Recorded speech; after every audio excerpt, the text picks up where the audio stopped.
कि गरीब घर में पैदा होना बुरी बात नहीं है, गरीब बने रहना ये सबसे बुरी बात है। नमस्कार दोस्तों, स्वागत है एक बार एक नई स्टोरी पे। और ये स्टोरी ना बताएगी कि आखिर गरीबी का मुख्य कारण क्या है। और अगर आपने इस स्टोरी को सुन के अंत में मैं आपको एक ऐसा पॉइंट बताऊंगा, अगर उस पॉइंट पे आपने काम कर दिया ना तो दोस्तों आप भी जिंदगी में अपनी गरीबी से अमीरी की तरफ जरूर बढ़ सकते हैं। और आप जिस हालात में जी रहे हैं ना, उस हालात से छुटकारा जरूर पा सकते हैं, गरीबी से निजात जरूर पाएंगे। तो चलिए करते हैं उस स्टोरी को स्टार्ट। अगर इससे पहले आप हमारे चैनल पर नए हैं तो चैनल को सब्सक्राइब जरूर करिएगा। जी हाँ दोस्तों, एक बार की बात होती है, बड़े विद्वान एक गांव से गुजर रहे होते हैं। उस गांव में उनका एक पुराना मित्र होता है। सोचते हैं क्यों ना उस पुराने मित्र से मिल लूं, और वो अपना कदम उस गांव की तरफ मोड़ लेते हैं। और जाके जब देखते हैं अपने मित्र से मिलते हैं तो बड़ी दुख होता है उन्हें, क्योंकि उनका मित्र काफी दरिद्रता में जी रहा होता है। इतनी गरीबी कि बेचारे विद्वान सोचने लगते हैं। काफी देर तक बातचीत चलती है। वो मित्र तो गरीब होता ही होता है, उसके साथ साथ दो भाई और भी होते हैं जो उस गरीबी को झेल रहे होते हैं।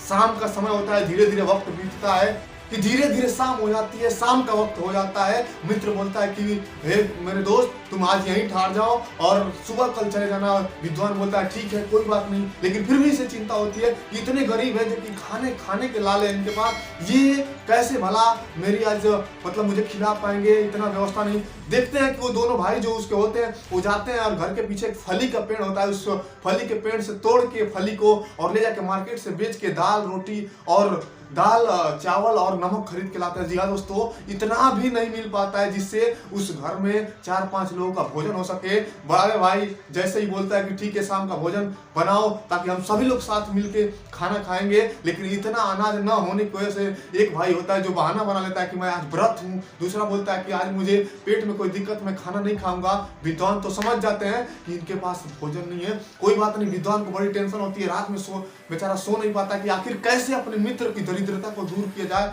पूरी रात इसी बारे में सोच रहा होता है और आधी रात को अचानक उठता है और कुल्हाड़ी लेके उस जाके फली को पेड़ के काट देता है। फली के पेड़ को काट के और उसी रात को वो विद्वान फरार हो जाता है। सुबह उठते हैं, पूरे मोहल्ले में शोर हो जाता है कि बेचारे यही उनकी रोजी रोटी थी, उस फली का पेड़। और इसी को बेचारा वो कैसा दोस्त था, वो कैसा दोस्त निर्दयी था जिन्होंने इन बेचारों की जिंदगी बर्बाद करके चला गया। उस फली के पेड़ की वजह से इन लोग की रोजी रोटी चलती थी। जी हाँ दोस्तों, और वो काट के ही उसको भाग गया। बड़े तीनों भाई रोते हैं, चिंतित होते हैं। कोई बात नहीं, धीरे धीरे उसको भूल जाते हैं और उस काम को छोड़ के, जो फली का बिजनेस करते थे उसको छोड़ के, उस फली के पेड़ से जो पौधे तोड़ते हैं, वो कोई नया काम ढूंढ लेते हैं और काम करने लगते हैं। अब बेचारा साधु जो विद्वान होता है वो डर गया होता है और फिर 2 से 3 साल 4 साल बाद उसी रास्ते से उसे गुजरना होता है। उसे फिर अपने एक बार दोस्त की याद आती है और सोचता है क्यों ना दोस्त से मिलूं, क्योंकि डर भी रहता है कि पिछली बार तो मैंने उस फली का पेड़ काट के चला गया था, इस बार मुझे पकड़ के पीटे ना।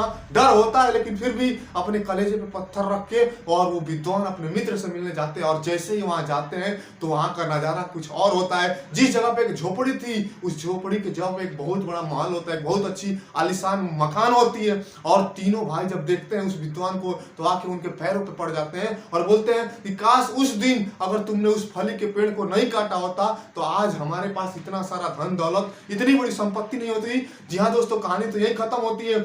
इससे आपको क्या सीख मिलती है? इससे यही सीख मिलती है ना कि जो आप ना एक फली के पेड़, आपकी भी जिंदगी में एक फली रूपी पेड़ है और उसको आप पकड़ के बैठे हुए हैं, एक ही काम को पकड़ के बैठे हुए हैं, इसी से रोजी रोटी चलेगी, इसी से सब कुछ चलेगा। उस फली के पेड़ को आप भी अपनी जिंदगी से काटिए। अगर जिस दिन आपने उस फली के पेड़ को अपनी जिंदगी से काट के फेंक दिया, सफलता के नए रास्ते मिल जाएंगे। अगर सफलता के नए रास्ते नहीं मिले तो आप सफलता के नए रास्ते जरूर बना लेंगे। तो आपकी जिंदगी में जो भी फली का पेड़ है, उस फली को पेड़ को आज ही काट के खत्म करिए और ढूंढिए कोई नया काम। छोड़िए उस कंफर्ट जोन को, आप जिस जोन में रहते हैं छोड़िए आप उस लोगों को, जिन लोगों के साथ रहते हैं जहां तरक्की नहीं है, और निकलिए और उस फली के पेड़ को आप भी अपनी जिंदगी से हटाइए और कोई नया काम ढूंढिए, जरूर तरक्की होगी। तो कैसी लगी वीडियो? अगर अच्छी लगी चैनल पर नए होंगे तो सब्सक्राइब जरूर करिएगा। मिलते हैं अगली वीडियो में इससे भी जबरदस्त मोटिवेशनल के साथ। तब तक के लिए शुभ